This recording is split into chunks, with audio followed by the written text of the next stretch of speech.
In this episode, part 2 of how Game of Thrones uses Robert Greene's 48 Laws of Power, I'm going to cover the second set of 16 lessons based on stories and characters from George R.R. Martin's iconic series.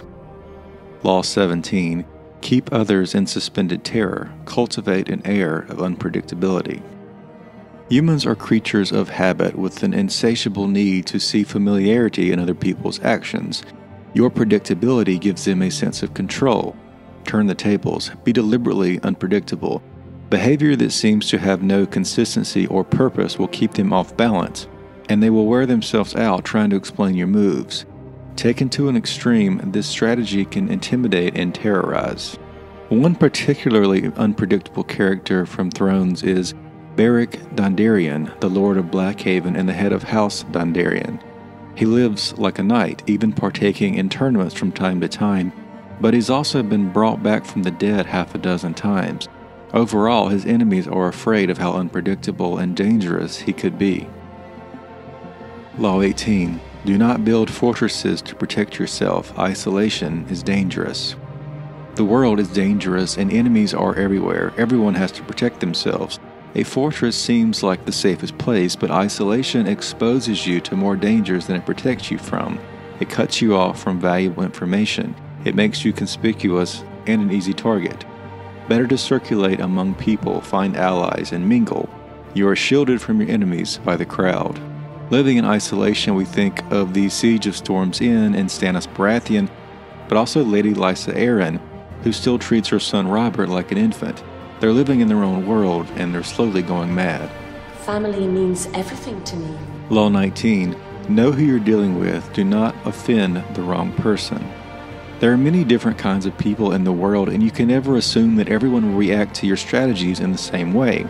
Deceive or outmaneuver some people, and they will spend the rest of their lives seeking revenge. They are wolves in lamb's clothing. Choose your victims and opponents carefully, then never offend or deceive the wrong person. In perhaps the most iconic scene from the series, we think of Robb Stark, when Robb offended the Frey family and this led to the Red Wedding. At the same time, the Freys were unaware of Arya Stark, who we discussed in part 1, as she eventually crushed them entirely. Law 20. Do not commit to anyone. It is the fool who always rushes to take sides, writes Greene. Do not commit to any side or cause but yourself. By maintaining your independence, you become the master of others, playing people against one another, making them pursue you. As an individual character, Littlefinger is constantly switching sides to find the most advantageous point, but this is also true for the Hound. He's a hired hand, like a knight or freelance, but he's mainly out for himself. No reward's worth this much trouble. Law 21. Play a sucker to catch a sucker. Seem dumber than your mark. No one likes feeling stupider than their next persons. The trick is to make your victims feel smart. And not just smart, but smarter than you. Once convinced of this, they will never suspect that you will have ulterior motives. In many occasions during her climb in power, Daenerys Targaryen plays dumb to judge and react to her opposition. She does this in trade negotiations, relationships, and of course, battle scenes. We're here to discuss your surrender, not mine. Law 22. Use the surrender tactic. Transform weakness into power.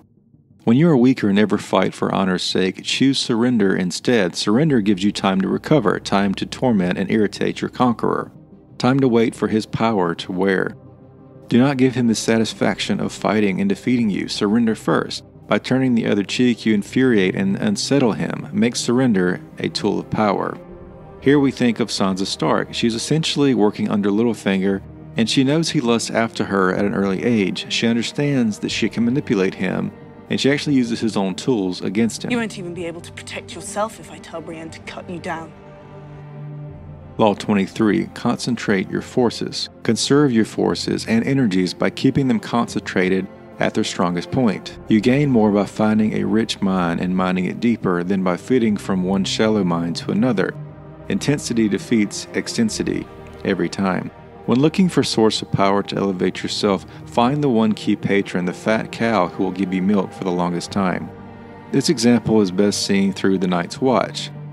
When attackers try to storm the gate later in the series, They're unable to climb over, and the only passageway is narrow, so it bottlenecks incoming troops. This way, the Night's Watch can concentrate their forces to one location for battle. Law 24. Play the perfect courtier. This person thrives in a world where everything revolves around power and political dexterity. He has mastered the art of indirection. He flatters, yields to superiors, and asserts power over others in the most oblique and graceful manner. Learn and apply the laws of courtship, and there will be no limit of how you can rise in the court. The ever-ambitious Marjorie Tyrell is a perfect courtier, willing to marry the awful King Joffrey, talk to him like he's powerful, and then even marry his younger brother if it means taking a position of power. She wants to be the queen, and she doesn't care what she has to do to become queen. Law 25. Recreate yourself. Do not accept the roles that society foists on you. Recreate yourself by forging a new identity, one that commands attention and never bores the audience. Be the master of your own image rather than letting others define it for you. Incorporate dramatic devices into your public gestures and actions. Your power will be enhanced and your character will seem larger than life. For this law, consider ever-changing characters like the Faceless Man. As a worshipper of the many-faced God, he believes death is merciful and teaches Arya many of his tricks, considering the role of an assassin as the messenger of the gods. Law 26. Keep your hands clean. You heard of wildfire? Of course. Mad King was obsessed with it. You must seem a paragon of civility and efficiency. Your hands are never soiled by mistakes and nasty deeds. Maintain such a spotless appearance by using others as scapegoat to disguise your own involvement. In Robert's rebellion, the king is nicknamed the Mad King because he wanted to eradicate the house of his rivals, including women and children. So Tywin Lannister volunteered to do this unthinkable task. This way, Robert felt like his hands were clean. Jaime Lannister, on the other hand, felt otherwise. Burn them all, he said. Drove my sword into his back. Law 27. Play on people's need to believe to create a cult-like following. People have an overwhelming desire to believe in something. Become the focal point of such desire by offering them a cause, a new faith to follow. Keep your words vague but full of promise. Emphasize enthusiasm over rationality and clear thinking. Give your new disciples rituals to perform. Ask them to make sacrifices on your behalf. In the absence of organized religion and grand causes, your new belief system will bring you untold power. At the Battle of Blackwater, fighters believe they see a ghost. They fight harder because they believe in the unbelievable.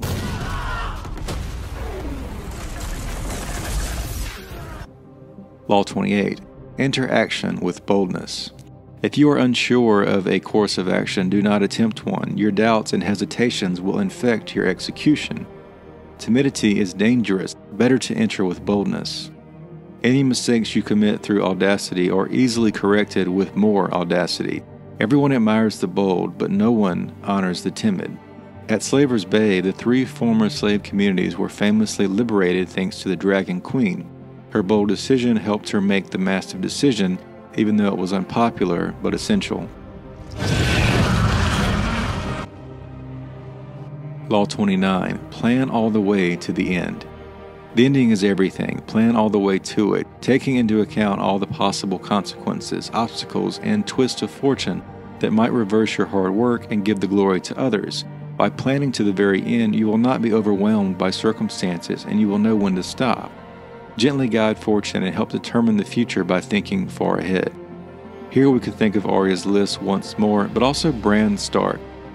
Through this, let's call his meditations, he sees what must happen and what needs to happen in order to win the war against the Nightwalkers. The boy who fell from a high tower and lived. Who better to lead us into the future? Law 30. Make your accomplishments seem effortless. Your actions must seem natural and executed with ease. All the toil and practice to go into them and also all the clever tricks must be concealed. When you act effortlessly, as if you could do much more. Avoid the temptation of revealing how hard you work. It only raises questions. Teach no one your tricks or they will be used against you. Here we think of Jaime Lannister. He's training with his weaker hand, his left hand, once his right is removed, but he's doing it so in secrecy. He doesn't want his men to know he's not who he used to be, but luckily, Bronn is there to train him.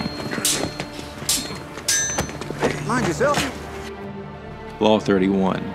Control the options. Get others to play with the cards you deal. The best deceptions are the ones that seem to give the other person a choice. Your victims feel they are in control, but are actually your puppets. Give people options that come out in your favor whichever they choose. Force them to make choices between the lesser of two evils, both of which serve your purpose. Put them on the horns of a dilemma so they are gored whichever way they turn. Think of Jaime again here, but how he was forced to work with Brienne of Tarth. She's someone who plays the cards in front of her, but also able to make others play by her rules. And the final one for this video is Law 32, play to people's fantasies. The truth is often avoided because it's ugly or unpleasant. Never appeal to truth in reality unless you're prepared for the anger that comes from this disenchantment. Life is so harsh and distressing that people who can manufacture romance or conjure up fantasy are like an oasis in the desert. Everyone simply flocks to them. There is great power in tapping into the fantasies of the masses. Here we think of Jon Snow. He's sent to the Night's Watch and he's romanticized the position. It's not what he thought it was when he arrives. The Night's Watch plays to this fantasy, but Jon accepts his fate and makes it work for him. When the others try to fight Sam, he stands up for him, rising the position to what he believes it should become.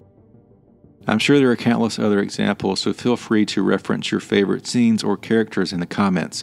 Stay tuned for the third and final video to see how this masterful series uses all 48 of these rules of power, and check the references below for more info and also a link to Robert Greene's masterful book, The 48 Laws of Power. My mother calls me Sam. It's not gonna get any easier, you know. You're gonna have to defend yourself.